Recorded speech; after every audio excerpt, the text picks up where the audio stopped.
Hello my dear students, कैसे हैं आप सब। आई होप सब अच्छा कर रहे होंगे, सबकी रैंक बहुत अच्छी आए। ठीक है, मैं जानता हूँ पेपर बहुत हार्ड था। तो चलिए शुरुआत करते हैं हम वीडियो से। जो बच्चे मुझे नहीं जानते, मेरा नाम है अनमोल कुमार, मैं आपका physics faculty at CG physics prep. तो राधे राधे बच्चों, यहाँ पर हम बात करेंगे कि आपकी कुछ क्वेरीज थी जो मेरे से बार बार व्हाट्सएप पर पूछी जा रही थी, टेलीग्राम पर पूछी जा रही थी और यहाँ पर यूट्यूब पर भी पूछी जा रही थी। तो वही सारी चीज़ें हैं जो हमारे को यहाँ पर क्या करनी है, डिस्कस करनी है। जैसे क्या क्या क्वेश्चन थे भाई। सबसे पहला क्वेश्चन ये था कि सर मेरे इतने मार्क्स आ रहे हैं, मेरी क्या रैंक होगी, किस पर मैं विश्वास करूँ रैंक प्रिडिक्शन के लिए, है ना। PWLN, आकाश, मोशन, श्री चैतन्य, नारायणा, किस सॉफ्टवेयर पे मैं विश्वास कर सकता हूँ, आपका चैनल क्यों ही मैं फॉलो करूं, और फिजिक्स का पेपर हार्ड था, क्या NTA ने हमारे साथ गलत करा, क्या कोई भी फिजिक्स फैकल्टी इस पेपर को 1 घंटे में सॉल्व कर पाती है ना। वन लाइनर क्वेश्चन जो कि हमें बैच में करवाए गए, तो क्या सर ने हमारे साथ गलत करा। क्या नेक्स्ट ईयर के लिए JEE एडवांस के लिए पढ़ूं, नीट वापस देने की तो हिम्मत है नहीं, कि MBBS अब्रॉड कर लूं या फिर वापस नीट दूं, ऑफलाइन या ऑनलाइन कोचिंग, इसमें से क्या मैं प्रेफर करूं। अब हम आ जाते हैं जैसे रैंक प्रेडिक्टर में आकाश पर। तो मैंने आकाश के अंदर काम करा है, PW के अंदर काम करा है ना। और अभी करंटली काम कर रहा हूँ मैं आनंद सर के साथ, ठीक है, एट आनंद मनी रेसिडेंशियल। अब मेन चीज़ देखो, हमारे पास आकाश और एलन, अगर मैं इन दो को लूँ, क्योंकि ये सबसे पुराने प्लेयर है, आकाश के पास सबसे ज़्यादा एक्सपीरियंस है नीट की रैंक निकलवाने का। पहले भी आकाश ने करा है, बाद में भी आकाश करता है, करता रहेगा, ठीक है, AIR 1 देने का। तो और अब एलन भी है, एलन भी बहुत सारे AIR 1 720 आउट ऑफ 720 हमें देता ही है। लेकिन किसका हमें यूज़ करना चाहिए, यहाँ पर मेन बात आ जाती है, किसके पास बच्चों का पूल सबसे ज़्यादा है ना, किसके पास सबसे ज़्यादा नंबर ऑफ एडमिशन्स है। इन सब चीज़ों पे ये चीज़ डिपेंड कर जाती है। अब मुझे नहीं पता कि आकाश के पास या एलन के पास कितने नंबर ऑफ एडमिशन्स है। तो यहाँ पर से अगर हम देखें, पहली आकाश को देखो तुम, यहाँ पर उसने क्या रखा है, 700 से 720 के बीच में पहुंचना बच्चे के लिए पॉसिबल है, और 1 से 100 की रैंक आ जाएगी, मतलब कितने ही सारे बच्चे इसके अंदर आ सकते हैं। तो यहाँ पर पहले ही इसकी इस रेंज से मुझे पता चल गया कि ये मानकर चल रहा है कि 700 प्लस इज पॉसिबल, और वहाँ पर काफ़ी सारे बच्चे होंगे जो पहुँच सकते हैं, जो कि इस साल नहीं हुआ। फिजिक्स का पेपर बहुत हार्ड आया है, तुम्हें भी पता है, मुझे भी पता है ना। इवन ये तो एलन ने भी माना है कि फिजिक्स का पेपर बहुत ही ज़्यादा हार्ड आया है, और बिल्कुल ही इधर उधर से क्या ही बोले कि एक नीट वाले एस्पिरेंट के लिए बिल्कुल भी नहीं है। तो यहाँ पर जो हमारे पास क्वेरी आ रही है कि सर 400 से 500 के बीच में मेरे मार्क्स है, तो कितनी बैठ जाएगी, तो इन्होंने कहा है कि 40,000 के आसपास से लेके 15,000 तक की तुम्हारी रैंक जा सकती है। 60,000 से 15,000 के आसपास की रैंक तुम मान सकते हो, अगर तुम 400 से 500 की बात कर रहे हो। तो वहीं पर अगर मैं एलन के पास चला जाऊँ, तो एलन का देखो जो इन्होंने तोड़ रखा है रैंक्स को, कितना प्यार से तोड़ रखा है कि 675 से लेकर 720, 98 से लेकर 74, 38 से लेकर 57।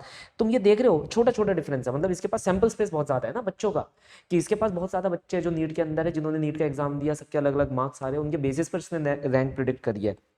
और भी सारा इसका डेटा है ऑनलाइन का, ठीक है। तो इसने बोल दिया कि भाई देखो, 675 से 720, मतलब इसी के बीच में 1 से 10 रैंक गिरेगी, और ये ज्यादा बच्चे नहीं है, बहुत ही कम बच्चे ये होंगे। मतलब यार, इन्होंने तो ये भी कह रखा है कि 680 के आसपास भी कोई पहुंच जाए तो बहुत बड़ी बात हो जाएगी। आप बात समझिए, रियलिस्टिक बात समझिए आप, है ना। और ये कंपनी है जिस पे विश्वास भी करा जा सकता है। तो अगर तुम लोग पढ़ रहे हो, मान लो वही 450 से लेकर 550 तक, तो ये देख लो तुम्हारी, अगर तुम 550 के आसपास फॉल कर रहे हो तो 10 से 20 हज़ार की रैंक आ जाएगी। और अगर तुम 440 पर हो, 450 पर हो, तो यहाँ पर तुम्हारे को एक बड़ा सा नंबर देखने को मिल जाएगा। तो यहाँ मैं इसको लूंगा भी नहीं, इसका नाम भी नहीं लूंगा, क्योंकि डिमोटिवेशन क्रिएट होता है। तो तुम अपने आप देख लो कि तुम्हारी रैंक कितने पे आकर गिरेगी, इतने वैल्यू में आकर सिमट जाएगी, है ना। बिलो 440 का भी उन्होंने दे रखा है, लेकिन ज़्यादातर बच्चों के मार्क्स ये पढ़ रहे हैं। तो ये रही है तुम्हारे मार्क्स। अब यहाँ पर बात आ जाती है, किसको मैं फॉलो करूँ, एलन को या फिर आकाश को, किसको मैं फॉलो करूँ। देखो, मैं होता तो एलन को, सिंपल सी बात है। नो डाउट मैंने आकाश में वर्क करा है, नो डाउट सबसे रिलायबल कंपनी है, नो डाउट आकाश के मॉड्यूल सबसे ज़्यादा बेस्ट मॉड्यूल्स हैं, और फिजिक्स के अंदर तो बहुत बेस्ट है, मैं डाउट ही नहीं कर सकता, ठीक है। बेस्ट मॉड्यूल्स, किसी ने अगर किताबें फुर्सत से लिखी है, एक एक क्वेश्चन फुर्सत से रखा है RM का, वो आकाश है। मैं कोई उसमें वो नहीं कह रहा, लेकिन फिर भी तुमने रैंक के बारे में पूछा है, मैं एलन पर जाता। अच्छा, बात आ जाती है कि सर मोशन पर। यार मोशन ने, देखो ज़रा, नो डाउट NV सर सबसे बेस्ट टीचर हैं, ठीक है। और सारे के सारे टीचर, काफ़ी सारे टीचर NV सर से पढ़े हुए हैं, जितने भी नए नए टीचर्स हैं। अब आप ध्यान से समझो, उन्होंने क्या रखा है, 705 से 720 और 1 से 100 बच्चे यहाँ पर आ जाएंगे। तुम्हें नहीं लगता कुछ बड़ी अजीब सी बात है, आकाश की भी रैंक प्रेडिक्शन ऐसे चल रही है। और यहाँ पर देखो, 630 से 631 की अगर मैं बात करूँ, तुम खुद ही देख लो, ये देखो 630 से 631, और भाई साहब रैंक आ दिया 8,000 से 8,500। तो मैं बस इतना ही कहना चाहूँगा, नो डाउट बहुत ही अच्छी कंपनी है और बहुत ही एक्सपीरियंस्ड है हमारे एनवी सर, है ना। लेकिन ये मैं नहीं मान सकता, ये मेरे को सही नहीं लगा जो ये रैंक प्रोडिक्शन का है। हाँ, बाय फार जो मॉड्यूल्स वगैरह हैं वो बहुत अच्छे हैं, कोर्स करिकुलम बहुत अच्छा है, उसमें मैं कोई डाउट क्रिएट नहीं करना चाह रहा, उसमें वो अच्छा है, वो तो तुम जिसको भी यहाँ पर चूज़ कर लो, they all are the holy trinity, वो तो तुम्हारे ऊपर है, वो तो तुम एक कंज्यूमर हो, तुम्हें कौन सा चाहिए कौन सा नहीं चाहिए, that is all up to you. अब मैं नारायणा की बात करूं तो यार बहुत ही एक अच्छी कंपनी है, मतलब जेई के लिए तो सबसे by far the one of the best है ना, एलन के साथ ही है। तो यहाँ पर अगर नीट की बात करूँ तो रैंक प्रोडिक्शन में इसने 500 और 450 पे सेम ही दे रखा है, मतलब कोई डिफरेंस क्रिएट नहीं करा, इसके पास ज़्यादा सैम्पल स्पेस नहीं होगा, तो मैं इसे रूल आउट कर देता। Shri Chaitanya no doubt one of the best one for the JEE and JEE advance examination, है ना। यहाँ पर इसके जो रैंक प्रोडिक्शंस हैं आप देख पा रहे हो, इसने दे रखी है कि अगर तुम्हारे 500 आएंगे तो वही 70,000 से 80,000 के बीच में गिरेगा। वहाँ पर हमने एलन के अंदर देखा था कि एलन ने पहले ही बोल दिया था कि अगर तुम्हारे पास, कहाँ गया एलन, ये रहा, ठीक है, कि अगर तुम्हारे पास 500 के आसपास आ रहे हैं तो 10,000 से 20,000 तक गिरेगा। तो यहाँ पर भी मुझे एक काफ़ी सारा बड़ा गैप देखने को मिल रहा है कि मतलब ये 500 पर कह रहे हैं कि भाई 70,000 पे गिर जाएगा। कट ऑफ इतनी ज़्यादा कम जाने वाली है कि मुझे नहीं लगा कि 70,000 पे वो होगा, ठीक है, कट ऑफ बहुत ही कम जाने वाली है। तो श्री चैतन्य, क्या इस पे विश्वास करना चाहिए हमें? एक्चुअली इन्होंने, अगर हम देखें तो इन्होंने कोई प्रिडिक्टिंग कार्ड नहीं दे रखा, आप अपनी वैल्यूज़ इनपुट कर सकते हैं एंड देन आप अपनी रैंक पा सकते हैं। तो एक बार इसे हम कंपेयर कर लेते हैं, तो क्या दे रखा है यहाँ पर इन्होंने, जैसे 500 का लें तो 70,000 से लेकर 8,000, 300 का लें तो 25,000, नहीं नहीं 25,000 कह रहा हूँ मैं, तो ये तो कम से कम 2,50,000 हो गई है ना, और ये भी, हाँ ये 70,000 है, तो 300 के आसपास तो इन्होंने कह दिया कि भैया 2,50,000 है, वरना तो डायरेक्टली 1 2 3 4 5 सीधा 3 लाख के आसपास है। तो 300 से नीचे वाले इन्होंने कहा है कि आपकी वही बैठेगी 2,50,000 या 3 लाख। एलन ने भी कम से कम यही बोल रखा है यहाँ पर, ये देखो कि भाई 440 से नीचे हो तो 2 लाख के अबव ही कोई रैंक आएगी।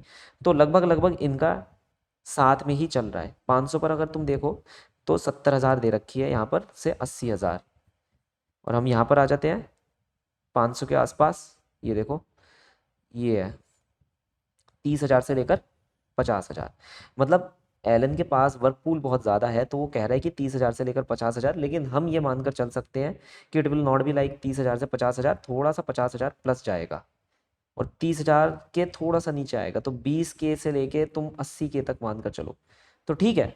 उस हिसाब से देखा जाए तो अपना जो श्री चैतन्य का डेटा हमें दिखाई दे रहा है वो लगभग लगभग ठीक है, लगभग लगभग, है ना, क्योंकि इन दोनों के डेटा मैच कर रहे हैं, एलन का भी और श्री चैतन्य का भी कहीं ना कहीं थोड़ा बहुत डेटा जो है वो क्या कर रहा है, मैच कर रहा है। तो हम ये मान सकते हैं कि जो तुम्हारी 500 के आसपास की जो रैंक होगी वो कुछ आसपास इतनी ही गिरने वाली है। बहुत ही अच्छा इन्होंने डेटा सेट यहाँ पर तैयार कर रखा है, नो डाउट। ठीक, तो इन्हीं दो पर मैं विश्वास कर सकता हूँ अभी तो, श्री चैतन्य का रैंक प्रेडिक्टर और एक एलन का, एलन पे ज़्यादा क्योंकि बहुत सारे बच्चों का पूल है। अब आ जाते हैं हम अपने क्वेश्चंस के ऊपर कि सर ये वाले किस पे विश्वास करूँ मैं? अभी के लिए श्री चैतन्य और एलन, कोई डाउट नहीं। आपका चैनल क्यों फॉलो करूँ मत फॉलो करूँ मुझे कोई फर्क नहीं पड़ता, है ना। हाँ, फॉलो इसलिए कर सकते हो, अच्छे लेक्चर्स मिल जाएंगे, बकवास नहीं मिलेगी, मैं अपने लेक्चर में कोई बकवास नहीं करता, टू द पॉइंट आता हूँ, करवाता हूँ, चला जाता हूँ, क्वेश्चन अच्छे लेवल के करवाता हूँ। और दूसरी बात है, अगले साल के लिए भी मैं क्वेश्चन और हार्ड करवाने वाला हूँ, और ईजी क्वेश्चंस नहीं होंगे, मतलब ईजी क्वेश्चन मेरे पास लेक्चर में ऐसे ही रहता है कि भैया अगर मेरे पास मान लो 10 क्वेश्चन है तो 10 क्वेश्चन में से 3 क्वेश्चन मैं ईजी रखूंगा जिसमें कंसेप्ट सीखते हैं, ठीक है। फिर उसके बाद मेरे मॉडरेट क्वेश्चन शुरू हो जाते हैं, 5 क्वेश्चन मेरे पास मॉडरेट रहते हैं जिसमें बच्चा कंसेप्ट को लगाना और अच्छे से सीख लेता है, थोड़ा सा अपने दिमाग को यूज़ करना सीख लेता है, और 2 क्वेश्चन बिल्कुल हार्ड रहते हैं जिसमें उसको अपना दिमाग ही यूज़ करना है, तब कंसेप्ट वंसेप्ट सब गया भाड़ में, ठीक है, वो वाली बात आ जाती है, क्योंकि दिमाग भी तो खुलना ज़रूरी है। मन करे तो फॉलो करो, नहीं करे तो फॉलो मत करो, मैं कोई इतना बड़ा यूट्यूबर तो हूँ नहीं, तो मुझे कोई फ़र्क भी नहीं पड़ता उस चीज़ का, ठीक है। मैं जेन्युइन यूट्यूबर हूँ, मतलब जेन्युइन टीचर हूँ, यूट्यूबर नहीं, ऑफलाइन में मैं पढ़ाता हूँ, ठीक है। तो मैं उसी हिसाब से पढ़ाऊँगा, ऑफलाइन के हिसाब से कि भाई बच्चे की रैंक है, मेरा मेन काम वही है। फिजिक्स का पेपर हार्ड था, हाँ बिल्कुल हार्ड था, बहुत ज़्यादा हार्ड था, कैलकुलेशन थी वो भी हार्ड थी, कुछ पेपर कुछ पार्ट डुएबल था, लेकिन पेपर हार्ड था क्या, क्योंकि उस पार्ट की कैलकुलेशंस बहुत ज़्यादा हार्ड आई हमारे पास, ठीक है। अब क्या एनटीए ने हमारे साथ गलत करा? From the competitive point of view, वो चाहता था कि किसी के 720 ना पहुंचे, ठीक है। तो कॉम्पिटिटिव पॉइंट ऑफ व्यू के हिसाब से उसने गलत नहीं करा कहीं ना कहीं, लेकिन मैं बताता हूँ कि उसने गलत क्यों करा। पहली बात उसने इसलिए गलत करा, जिस बच्चे ने फिजिक्स पहले अटेम्प्ट करा होगा उसका पूरा का पूरा कॉन्फिडेंस गया ऐसी तैसी में, उसने बायो भी खराब करी है, और यहाँ पर हुआ है मेरे साथ एक बच्चे के साथ, ये गलत बात हुई। दूसरी बात, मेडिकल के बच्चे से ऐसा भी पेपर नहीं पूछना चाहिए कि वो जेईई मेंस को एक्सीड कर जाए, ठीक है। भाई उसे इंजीनियरिंग तो करनी नहीं है, तड़ियाँ बाहर निकाल कर उसे ब्रिज तो बनाना नहीं है, तो मेरे हिसाब से गलत करा। तुम्हारा अपना व्यू है, ठीक है, कुछ लोगों का अपना व्यू है कि भाई उसने सही करा वगैरह वगैरह, लेकिन मेरे हिसाब से कहीं ना कहीं गलत हुआ है, बायो को लेकर भी और फिजिक्स को लेकर भी। क्या फैकल्टी से 1 घंटे में सॉल्व कर देता? अब यार देखो, यहाँ पर तुम कह रहे हो फैकल्टी 1 घंटे में सॉल्व कर देता, तुमने यूट्यूब पर देख लिया किसने कितना सॉल्व करा, किसने कैसे सॉल्व करा, कितनी देर में सॉल्व करा, सब कुछ तुम्हें पता है ना। पेपर हार्ड था, कहाँ से हो जाता सॉल्व? कैलकुलेशन हार्ड थी, कहाँ से हो जाता सॉल्व? ये तो वही वाली बात हो गई कि ओलंपिक का जो कोच है वही ओलंपिक लड़ने क्यों नहीं चला जाता देश की तरफ से, है ना, वही हरा देगा सामने वाले को। भाई करना तो तुम्हें ही है ना। हम तो, अब देखो फैकल्टी का 1 घंटे में सॉल्व कर लेता, मैं ये कहता 1.5 घंटे में कोई भी फैकल्टी सॉल्व कर लेता, 1 घंटे में तो नहीं, 1.5 घंटा लग जाता। क्योंकि क्या होता है कि भाई धीरे धीरे हम लिख रहे हैं, धीरे धीरे कैलकुलेट कर रहे हैं, लॉजिक लग रहा है, कभी कभार नहीं लग पा रहा, तो 1.5 घंटा लगेगा। तो बच्चे के एक्सपेक्ट के हिसाब से बताऊं तो आप लोग अपनी ईगो ये सेटिस्फाई मत करिए कि फैकल्टी कर पाता या नहीं कर पाता, आप ये जानने की कोशिश करिए बच्चा नहीं कर पाता, सिंपल सी बात है, बच्चे के लिए पेपर नहीं था, तुम इतना समझ लो, ठीक है। यहाँ तक बात खत्म हो गई। फैकल्टियों ने भी, मतलब फैकल्टियों को भी चैलेंजेस आए उस पेपर को सॉल्व करने में, जैसे वो वाला क्वेश्चन था, कौन सा था वो, प्लेट वाला जिसमें पानी भरा हुआ था एट एन एंगल थीटा, उसमें चैलेंज आया, प्रोड्यूस हुआ। कैलकुलेशंस में चैलेंज आया, प्रोड्यूस हुआ, ठीक है। तो ऐसा नहीं है कि हो जाता पेपर सॉल्व, तो 1 घंटे का तो मैं नहीं मान सकता। हमारे बैच में सर ने 1 लाइनर क्वेश्चन करवाए, सही करा उन्होंने। देखो अब इसके ना 2 पर्सपेक्टिव हो जाते हैं, जैसा कि मैंने तुम्हें बोला। सबसे पहला, सोचने का तरीका समझो। अगर सर ने 10 क्वेश्चन कराए, 10 के 10 उन्होंने 1 लाइनर करवा दिए, इजी से क्वेश्चन करवा दिए, ठीक है, और उसमें सिर्फ मतलब मान लो 9 1 लाइनर करवाए और एक मॉडरेटली हार्ड करवा दिया, तो भाई वो टीचर जो था वो सिर्फ और सिर्फ तुम्हें अपने यूट्यूब के ऊपर बांधना चाहता था कि तुम उनकी एक तरीके से जनता बने रहो। अगर तुमने उनका कोर्स नहीं लिया तो कोर्स ले लो, और अगर तुमने कोर्स ले रखा है तो तुम ये फील करते रहो यार सब कुछ अच्छा चल रहा है, मुझे सब कुछ आता है, फील गुड फैक्टर वाली बात, ठीक है। यहाँ तक ये बात क्लियर है। लेकिन तुमने देखा कि कोचिंग के अंदर, जैसे जो कोचिंग के टीचर होते हैं, अगर वो 10 क्वेश्चन चूज करते तो उसमें से मैंने क्या बोला, वो 3 क्वेश्चन बिल्कुल सुपर इजी रखते हैं, 5 क्वेश्चन वो मॉडरेट रखते हैं, और 2 क्वेश्चन के आसपास, 2 से 3 क्वेश्चन वो हार्ड रखते हैं। क्यों? इजी में कंसेप्ट सीखता है बच्चा, मॉडरेट में कंसेप्ट लगाना सीख जाता है, हार्ड के अंदर उसका थिंकिंग प्रोसेस खुलना शुरू हो जाता है। तो अगर ऐसा लेक्चर बाइफर्केशन नहीं करा है, ऐसे लेक्चर नहीं तोड़ा है टीचर ने, तो फिर समझ जाओ बस वो चाहता था कि फील गुड फैक्टर होता रहे, है ना। तुम बस 0.02 को 0.01 से मल्टीप्लाई करते रहो, खुश होते रहो कि तुम्हारा नीड निकल जाएगा, और फिर एंड में नीड नहीं निकल पाएगा, क्योंकि फील गुड फैक्टर ही है। आज तुम लोग क्लिक करते हो ना, लाइक करते हो, अरे क्या ही पढ़ा दिया सर, कलम तोड़कर फेंक दीजिए आपने, तो 0.01 को 0.02 से मल्टीप्लाई कर दिया, तो बेचारा वो टीचर भी क्या सोचे, टीचर तो सभी सेम है, वो भी यही सोचेगा यार बच्चे को यही पसंद आ रहा है, यही करवाता हूँ, इससे आगे का नहीं करवाऊंगा, इसकी क्वालिटी नहीं है बच्चे की पढ़ने वाली। क्वालिटी होती तो नीचे लिख कर देता है कि अरे सर और हाई लेवल का क्वेश्चन करवाओ, अरे तोड़ दो सर। यहाँ तो नीट वालों को हम जेई मेंस का एक क्वेश्चन करवा देते तड़प जाते हैं। अब बताओ कैसे तड़पोगे आप लोग? पेपर आया ना ऐसा, खुद सोचो, गलत बोल रहा हूँ क्या? तो मैं तो करवाता हूँ, मैं तो करवाता रहूंगा अपने ऑफलाइन में, मैं फुल्ली अच्छे से अच्छा क्वेश्चन करवाता हूँ। हाँ अब यूट्यूब पर भी करवाऊंगा, ठीक है। अच्छा, नेक्स्ट चीज, यूट्यूब पर अगली बार मैं क्या करने वाला हूँ ये भी मैं बता दूं। अगर तुम चैनल फॉलो करना ही चाहते हो तो मैं बहुत ही अच्छे लेवल के क्वेश्चन करवाऊंगा। मैं इस चीज़ पर ध्यान नहीं देने वाला कि भाई तुम्हारे को फील गुड फैक्टर आ रहा है या फिर नहीं आ रहा, वैसे भी मुझे कोई फर्क नहीं पड़ता। मेरे अगर तुम लेक्चर देखोगे, जैसे एक्सपेरिमेंटल का लेक्चर देखा था तुमने, तो उसके अंदर तुम्हें कोई फील गुड फैक्टर नहीं आ सकता, क्योंकि हार्ड क्वेश्चन थे, हार्ड क्वेश्चन ही मैंने करवाया। मेरा यही एक मेडल रहा है कि मैं हार्ड क्वेश्चन करवाता हूँ, और हार्ड क्वेश्चन मैं करवाता रहूंगा, ठीक है। अच्छा, क्या नेक्स्ट नीट के लिए जेई एडवांस का पढ़े? नहीं सर, ऐसा कुछ नहीं है कि नेक्स्ट नीट के लिए आपको जेई एडवांस का पढ़ने की ज़रूरत है। क्या मैं जेई एडवांस तक का पढ़ाऊंगा? हाँ मैं पढ़ाऊंगा, वो एक बात अलग है, मेरा शौक है पढ़ाना, है ना। नीट वापस देना या एमबीबीएस अब्रॉड कर लूँ? बहुत सारा पैसा है, समय बर्बाद मत करो, एमबीबीएस अब्रॉड करो, और एमबीबीएस अब्रॉड के डे 1 से ही नीट पीजी के लिए पढ़ना शुरू करो। ये मेरे तरफ से फुल स्टॉप रहेगा, ये मैंने बात बोल दी। दूसरी बात, पैसा नहीं है और एमबीबीएस अब्रॉड नहीं कर सकते, तो नीट देने के अलावा कोई विकल्प नहीं है, तो नीट दो। तुम्हें सिंपल सी बात बताता हूँ, तुम्हारा सर भी हर रोज बैठ के पढ़ाई करता है, हर रोज क्वेश्चन सॉल्व कर रहा होता है, यहाँ पर देख लो, वैसे तुम्हें दिख भी नहीं रहा होगा ये, ठीक है। ये देख लो सर, मैं भी क्वेश्चन सॉल्व करता हूँ, चाहे सही निकले गलत निकले उससे मुझे कोई मतलब नहीं है, ठीक है। तो मैं भी इधर उधर से पेपर डाउनलोड करके क्वेश्चन सॉल्व करता रहता हूँ, अपनी प्रैक्टिस जारी रखता हूँ, ठीक है। तो अगर मैं हर रात हर रोज ये कर सकता हूँ, क्या तुम लोग नहीं कर सकते अपने लिए?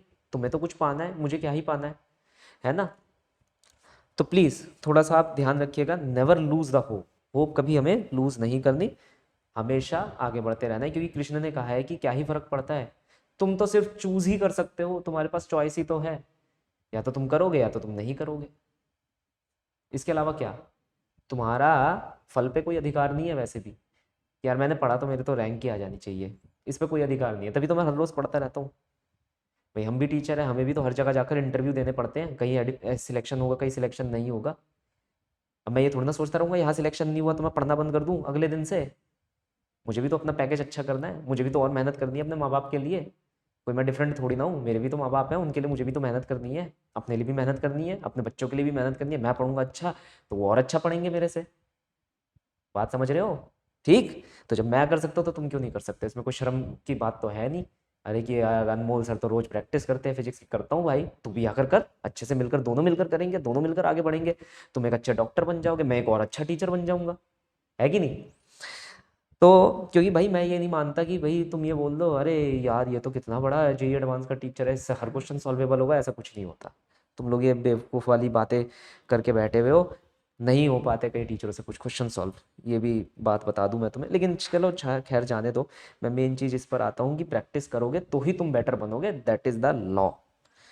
अब ऑनलाइन वर्सेस ऑफलाइन क्या करूं? 11वीं 12वीं का बच्चा है, 10वीं का बच्चा है, ऑफलाइन कोचिंग लो, ऑनलाइन में मत पढ़ो। पहली बात, ऑनलाइन में तब पढ़ो जब 1-on-1 टीचर पढ़ा रहा हो तुम्हारे को, ठीक है, या 1-on-10 टीचर पढ़ा रहा हो, कि एक टीचर हो 10 बच्चे हो, छोटा बैच हो, है ना, 10 का या 20 का बैच हो, तब ऑनलाइन पढ़ना 11वीं 12वीं के बच्चे।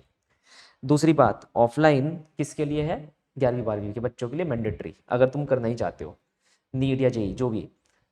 ऑनलाइन किसके लिए है? ड्रॉपर, जो 1 साल ड्रॉप कर चुका है, सिलेबस कंप्लीट है, फील गुड फैक्टर पर मत जाना भाई, ठीक है, ऑनलाइन उसके लिए है। एक बैच तुम चूज करना चाहते हो, चूज करो, और अपना क्या करो, फिजिक्स केमिस्ट्री या मैथ्स, ओ सॉरी मैथ्स कह रहा हूँ, जेई वाले मोड पर आ गया मैं, फिजिक्स केमिस्ट्री या बायो के इंडिविजुअल टीचर्स को हायर कर लो ऑनलाइन के लिए, वो तुम्हारे डाउट सॉल्व कर देंगे, डाउट स्कैटर कर देंगे, ठीक है। तो एक ऑनलाइन कोर्स तुम खरीदना चाहो तो खरीद सकते हो, ताकि तुम अपना कोर्स कंप्लीट कर सको, तुम्हारी क्योंकि यही मनोदशा रहती है कि मेरा बस कोर्स कंप्लीट हो जाए, जो कि पहले से ही यूट्यूब पे इतनी वीडियोस अवेलेबल है हर एक एजुकेटर की, वहाँ से भी तुम कंप्लीट कर सकते हो, है ना।